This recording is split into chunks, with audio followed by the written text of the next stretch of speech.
Hello, I'm Darren McDaniel, District 3 Supervisor and outgoing Chairman of the Merced County Board of Supervisors.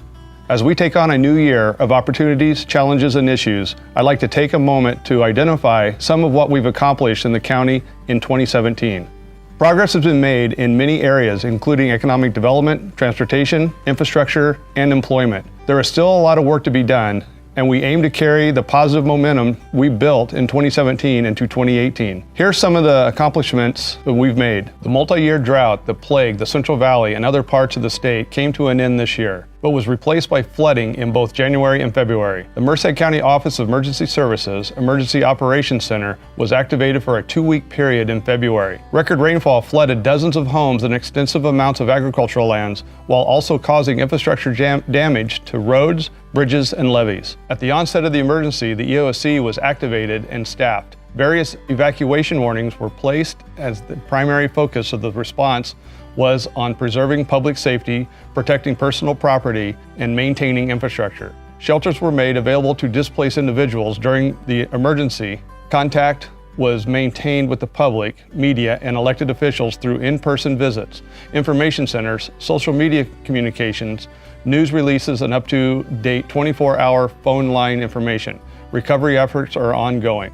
To prevent future flooding issues downstream of the Black Rascal watershed, Merced County is working with its Streams Group partners, Merced City and the Merced Irrigation District, to construct a flood water detention basin on the Black Rascal watershed 2.5 miles east of Merced City. We already received a $10 million federal grant for the project and are in the process of working with our partners to find additional resources and funding to move forward. The $10 million grant was a result of several successful lobbying trips to Washington, D.C. and meeting with our representatives. These efforts will continue for this and other projects. With the addition of 3 new board members this year, it was of particular importance for county policymakers as well as department heads to discuss priorities, goals, and governance. During the 2 open meetings last year, one on the east side in Snelling and one on the west side in Las Banas, electeds and staff came together and had discussions on priorities for the county. Those discussions were instrumental in setting the stage for what turned out to be a fantastic year that saw several accomplishments.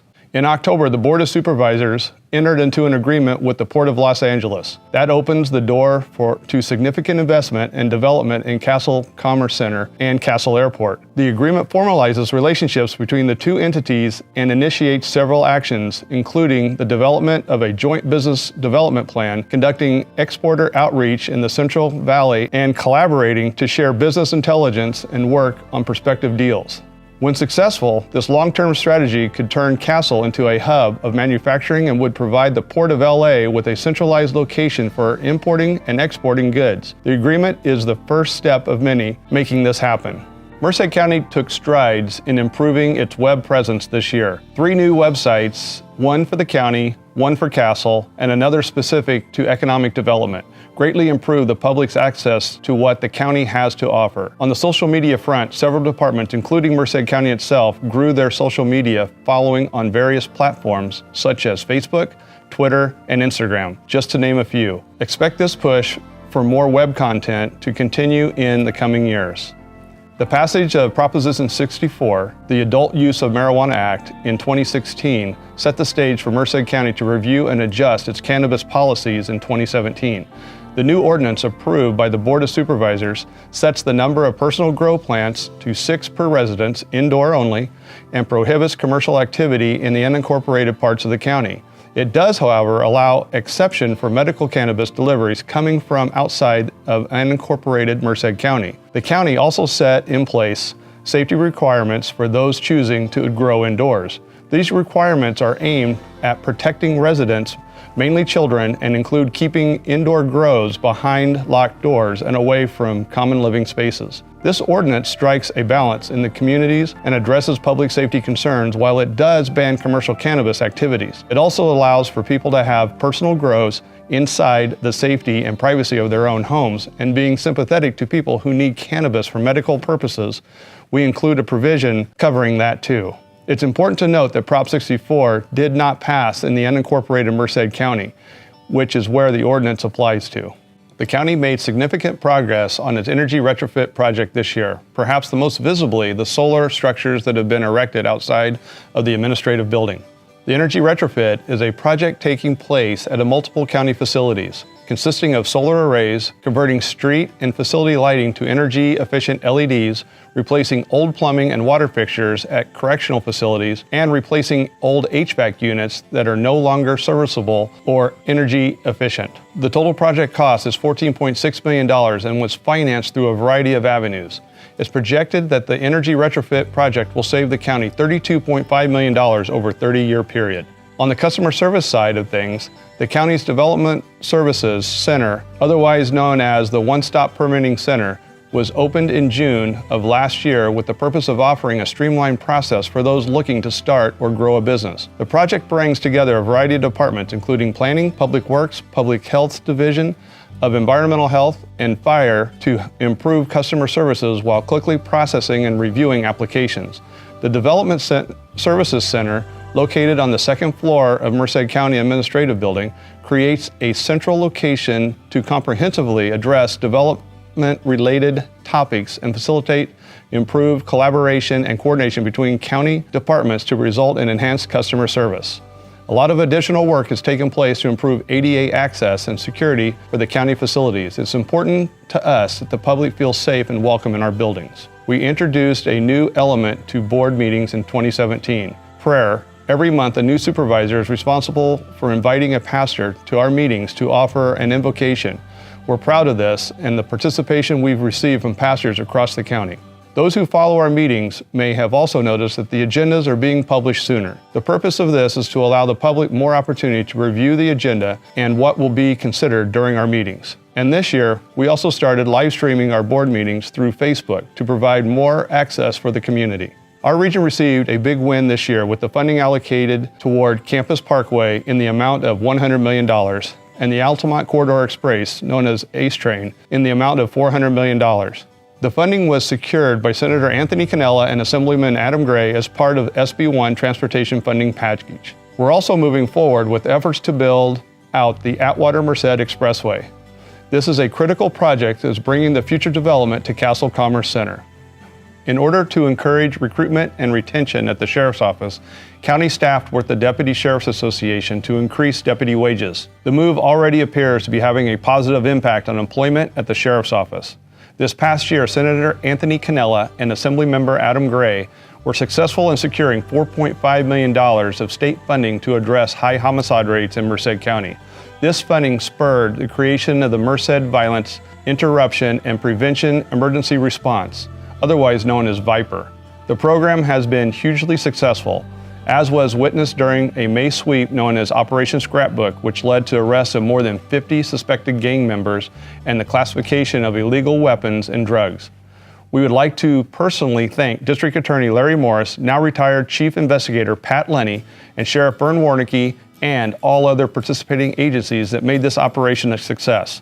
We have successfully sent a message that gang activity will not be tolerated in Merced County. The board looks forward to future opportunities to work with its public safety partners. We would also like to express appreciation for the working relationship that has been developed between the Board of Supervisors, the District Attorney's Office, and the Sheriff's Office. We look forward to growing this partnership. The county is currently working with the community on identifying solutions to housing and homelessness issues. Several areas are being explored, which include making navigational services and supportive services more directly available.